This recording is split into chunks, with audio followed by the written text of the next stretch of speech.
Buenos días mi gente, mi nombre es Juan Echezábal, esta es la página La Tijera y hoy es miércoles 27 de agosto del año 2025. Señores, en las últimas horas ha estado circulando esta noticia nos llegó a la redacción de la página La Tijera a través de mismos trabajadores del sistema de establecimientos penitenciarios de la provincia de Ciudad Ávila. Pues resulta que estos dos reclusos, alias Michel y Basurita, con causas por delitos de crímenes y otros delitos más, y reincidentes ambos, se encontraban en la prisión de máxima seguridad de Canaleta en Ciudad Ávila, así se llaman. Están las personas especulando que si Canaleta no está en Ciego, que está en Matanza, no. Hay un Canaleta en Matanza y hay otro Canaleta en Ciudad Ávila que fue inaugurado por Fidel Castro en el año 1965, se conocía también en aquel entonces como el Bachiplán, y está en la enciclopedia esta del régimen, pero también está en la Wikipedia en Google, y lo pueden ir a buscar, es bibliografía. Cada vez que nosotros no vamos a hacer una publicación, siempre tratamos de buscar más información, bibliografía, contactamos con personas dentro de la isla para que nos puedan corroborar, pero en el caso mío personal, viví 5 años en Ciudad Ávila y conozco la prisión de Canaleta. Está a la salida hacia Sanguilí, como quien va hacia el sur de Ciudad Ávila, hacia Júcaro allá, hacia el municipio de Venezuela, y sí conozco y sé, ¿no?, dónde está ubicada la prisión, y conocí muchas personas, presos políticos que estuvieron en la prisión de Canaleta en Ciudad Ávila, como también, como muchas personas lo han manifestado, existe otra Canaleta en Matanza. Pero a lo que vamos, Basurita y alias Michel. Pues nada, esta gente eran hombres de confianza del jefe de orden interior de la prisión, alias El Cojo, este personaje despiadado, abusador con los presos más infelices, y implacable con los presos políticos que han pasado por esa prisión. Pero El Cojo, como allí hay una fábrica y todo, y tenía su entramado de robo con el comedor, con la fábrica y con factores exteriores, pues les daba la prerrogativa, por ejemplo, al caso de Michel, a que hiciera la requisa, el recuento de los presos por todos los destacamentos cada noche. Y también le daba la posibilidad de que tuviera la llave y le decía, voy a buscarme tal cosa, más cual cosa. O sea, lo tenía haciéndole mandado a hombre de su extrema confianza, y dio como consecuencia esto. No tuvieron que escalar las tapias, no tuvieron que romper alambrada, no tuvieron que enfrentarse a los cuidadores no perimetrales que protegen esta prisión de máxima seguridad, sino que simple y llanamente se fueron por una puerta de acceso de la fábrica que da hacia la carretera, y en estos momentos se desconoce el paradero de ambos. El día de ayer en horas de la noche me llegó una información con unos videos de una cámara de seguridad de una paladar en Campechuela, la provincia de Granma, donde los dueños de la paladar me pidieron que por favor divulgara esta información, porque esta persona que había llegado allí a la paladar sin camisa, con unas botas de agua y una gorra cubriéndose la cabeza, les parecía que era uno de los posibles reos estos que se habían fugado de la prisión. Ahora, señores, imagínense ustedes cómo está la situación dentro de las calles cubanas, que se vive prácticamente en una prisión gigante, donde hay de todo: hay drogadicción, hay delincuencia, hay homicidios, hay violencia, hay asaltos, secuestros, o sea, de todo como en botica, como decimos en buen cubano. Imagínense ustedes dentro del sistema penitenciario de Cuba. Han salido también personas en los últimos días criticando a Michael Osorbo del Movimiento San Isidro porque hace llamadas telefónicas dentro de la prisión. Sí existe en todas las prisiones. Yo he hablado con presos políticos y han estado dentro de la prisión. ¿Y saben por qué existe? Porque existe corrupción, existe favores, existe un negocio ilícito tan grande dentro del sistema penitenciario de Cuba, como ha sucedido en los países como Guatemala, El Salvador, cuando estaba bajo la égida de las maras salvatruchas y del Frente Farabundo Martí para la Liberación Nacional. Existe en las prisiones de Guatemala, en las prisiones de México, en las prisiones colombianas, Perú, en los países donde siempre ha habido este caos que hoy estamos viviendo, ¿no? Y digo estamos porque soy cubano también, se está viviendo en las calles cubanas. Imagínense ustedes cómo se está viviendo dentro del sistema penitenciario cubano. Dentro del sistema penitenciario cubano, los que llevan la peor parte, por supuesto, son los presos políticos. Son los cubanos que han alzado su voz por la libertad. Los demás, los delincuentes, los criminales, los asesinos, como estos dos que tenían 16 años nada más echados por causas de arrebatarle la vida a personas, pues son los tipos de confianza de los carceleros, de los jefes de las prisiones, de los oficiales del Ministerio del Interior, de los reeducadores, y por ende son los que la pasan más fácil dentro del sistema penitenciario del castrismo. Caballero, si estoy equivocado en lo que le estoy diciendo, la gente que me siguen diariamente, que me digan si me estoy equivocando, si lo que estoy hablando es exagerado, si es mentira. Yo afortunadamente nunca caí en una prisión. Lo más que pude estar fueron en calabozos por alzar mi voz también por la libertad de Cuba y recibí bastante golpiza en un calabozo de la estación de policía, por ejemplo, la primera de Ciudad de Ávila y en la estación de Zanja ahí en La Habana. Eso es lo que, esa es mi triste, ¿no?, historia. Afortunadamente, y vuelvo y le repito, nunca tuve que pisar el presidio político, pero sé que es de mucho rigor para el prisionero político, sé que es de tortura psicológicas y físicas y de muchos abusos y tu vida está en constante peligro porque tipos como estos son los que le hacen el trabajo sucio a los jefes de las prisiones. Conozco muchos prisioneros políticos que han sufrido golpizas, que han sufrido intentos de asesinato por tipos como estos que son, vuelvo y le repito, los que le hacen el trabajo sucio dentro de las prisiones a los jefes de esos sistemas penitenciarios cubanos, que lejos de reeducar lo que hacen es deformar aún más al hombre que por una causa de robo o por una causa que no tiene nada que ver con homicidio, cae en ese tipo de prisión. Al final te vuelven un asesino, te vuelven un delincuente porque tienes que hacerlo para poder sobrevivir dentro del corrupto y criminal sistema penitenciario del régimen opresor castrista. Esta es la realidad. Anselmo García Ferreira, las prisiones en Cuba son campos de concentración y de tortura, así mismo es. Gracias, mi hermano. Roberto Balbuena, saludos y bendiciones para todos. Juan, Yasniel Mesa, ¿qué me dices del muchacho de 16 años que ayer perdió la vida en Matanzas y estaba jugando fútbol en el Ateneo de la IDE? Sí, lo escribí, hice el escrito, pero esto no es lo más bonito. Hace 15 años se desplomó una parte del techo del Ateneo también y por poco mata, hubieron heridos allí, muchos jóvenes que estaban también preparándose ahí en la IDE.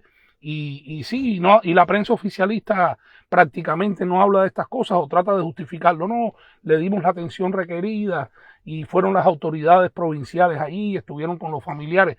Todo es una gran mentira. Mientras esto sucede, ahora mismo por la mañana madrugaron en la mayoría de los bancos de Cuba los ancianos, los discapacitados, las personas más vulnerables de la sociedad, una sociedad donde prácticamente todo el que no esté enchufado con la cúpula dictatorial es vulnerable, pues tuvieron que madrugar para con suerte poder coger del poco dinero en efectivo que hay dentro de los bancos. ¿Cuánto gana un jubilado en Cuba? ¿Cuánto gana un discapacitado? Entre los 1.800 y 2.500 pesos. Señores, esos son 4 o 5 dólares. 4 o 5 dólares en un país donde con un cartón de huevo, una botella de aceite, no puedes comprarla.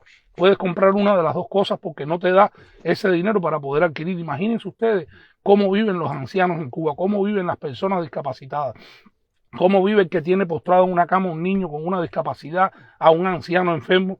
Es horrible, es terrible.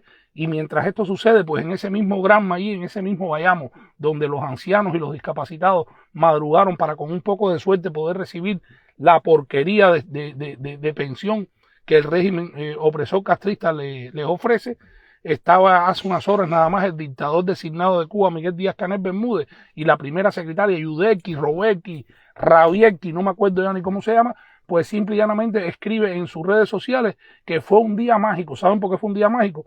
Porque apareció galletas, aparecieron golosinas, apareció música, apareció electricidad, apareció agua potable por todos los lugares por los que el títere dictatorial de Cuba pisó. Porque todo es un montaje, todo está preparado, todo es una gran mentira, que él sabe que es una gran mentira, pero a él no le interesa. A él lo que le interesa es seguir robando, que su esposa siga viajando y dándose las vidas de lujos y privilegios que se dan, que su hijastro le vaya preparando desde España el camino, su hijastro y su cuñado, para cuando él finalmente pueda escaparse, lograr establecerse en un país como España, que le va a dar amparo, le va a poner protección, la Interpol lo va a proteger, lo van a proteger los organismos internacionales de seguridad, y esta es la gran realidad. Tete de Belén, hola, un abrazo, mi hermano, haces buen trabajo, patria y vida, libertad, viva Cuba Libre, así mismo es. Hilda Abreu, bendiciones y buenos días. Alejandro Ramírez, buenos días para ti también. Yaslen Mesa, es horrible lo que se está viviendo en el pueblo. Así mismo de Carmen Leonel, saludos y bendiciones para ti también. Mi gente, esto no es un caso aislado, este es el día a día en el sistema de establecimientos penitenciarios de Cuba, porque si en Cuba no hubiera en los niveles de delincuencia que hay, no estuviéramos diariamente desde las redes sociales llevándole a ustedes la realidad de lo que acontece en Cuba, una realidad de homicidios, una realidad de delincuencia, extranjeros ahora mismo, no uno, ya 2 casos de extranjeros tratando de arrollar a la población civil en las calles de La Habana. Venezolanos, hay una cantidad de venezolanos que están en el negocio del químico y del papelito. ¿Y quién ha metido a esos venezolanos dentro de Cuba?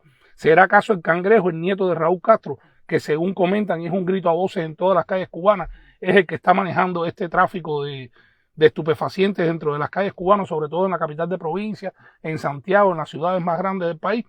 Todo es posible. En Cuba la corrupción es tan grande y el poder centralizado de esa cúpula militar y dictatorial es tan absoluto, que todo lo que pueda suceder en Cuba y todas las historias, por muy inverosímiles que parezcan, son la cruda realidad que está padeciendo el pueblo cubano bajo el régimen opresor castrista. ¿Seguirán fugándose de las prisiones de Cuba? Seguiremos conociendo algunos de los casos, algunos sí, otros no, porque se tapan entre ellos los dirigentes municipales y provinciales, los delegados del MININ en las provincias y los municipios, todos se tapan, todos se esconden y todos están robando, malversando, y hay una red de corrupción tan grande dentro de Cuba de la que no escapa ninguno de los sectores y los factores de la sociedad cubana en el día de hoy. Odali Rodríguez, buenos días.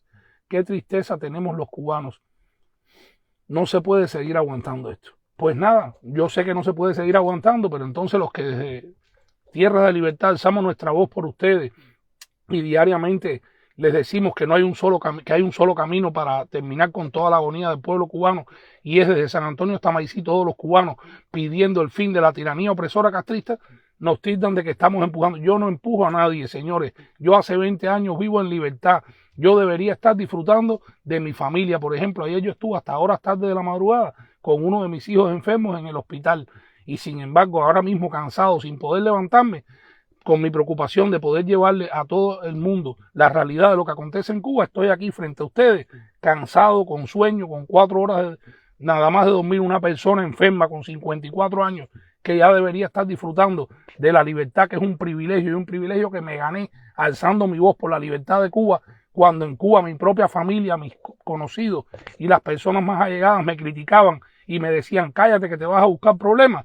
Era para que yo estuviera disfrutando de lo que me merezco, de lo que me he merecido, de lo que no salí a luchar, pero lo que el destino me deparó, porque cuando usted hace bien, cuando usted hace las cosas de la manera correcta, Dios lo premia, y me ha premiado con vivir en libertad. Yo alzo todos los días mi voz por la libertad del pueblo cubano, porque al final soy cubano, por mis venas corren sangre cubana, la misma sangre tuya, la sangre de tu hermano, de tu primo, de tu tío, de aquel preso político que está injustamente palideciendo en las mazmorras del castrismo, y lo hago sin tener remuneración de ningún tipo, al contrario, recibiendo diariamente ofensas, maltratos, vejaciones, amenazas desde Cuba por Messenger, por WhatsApp, por mensajes de texto, por todas las vías, pero no me interesa. Yo tengo un compromiso con el pueblo cubano, tengo un compromiso con la libertad de mi patria oprimida, y me prometí que el día que sacara un pie de Cuba iba a seguir alzando mi voz donde quiera que me encontrara, hasta que la tiranía opresora castrista finalmente caiga y le dé paso a una Cuba nueva, a una Cuba sin estos flagelos, a una Cuba como El Salvador ahora con Bukele, un Salvador que ha renacido de las cenizas de la violencia, del pandillerismo, de la delincuencia, de la corrupción de los funcionarios socialistas y izquierdistas cómplices de la dictadura castrista, miembros del Frente Farabundo Martí para la Liberación Nacional, una organización terrorista financiada, creada, entrenada y fomentada por el Instituto Cubano de Amistad por los Pueblos, por las organizaciones del castrismo que se crearon en los años 60 con el objetivo de socavar la democracia y la libertad de los pueblos de Latinoamérica y del resto del mundo.